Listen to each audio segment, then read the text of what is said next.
بالمباراة الأخيرة بعمر 39 بسجل، وبأول مباراة بعمر 40 سنة كمان بسجل.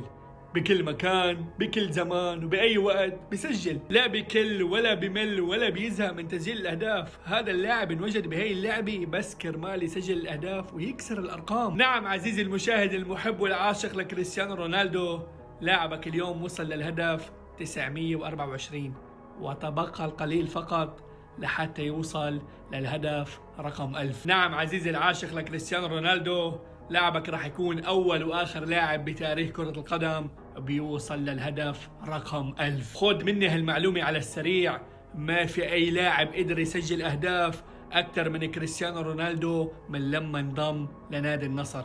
مسجل لحد الآن 105 أهداف. ما في أي لاعب بالعالم قدر يسجل أهداف أكثر منه. والله ما في أي كلام ممكن ينحكى. الأسطورة كريستيانو رونالدو خلص كل الكلام. أنا مخزون الكلام عندي خلص بهذا الإنسان، زهقني مللني قد ما خلاني أحكي عليه وعلى إنجازاته. بس خلينا متذكرين إنه لما الأسطورة كريستيانو رونالدو راح يوصل للهدف رقم 1000، هذا الشيء راح يخلي بعض الناس تصيح.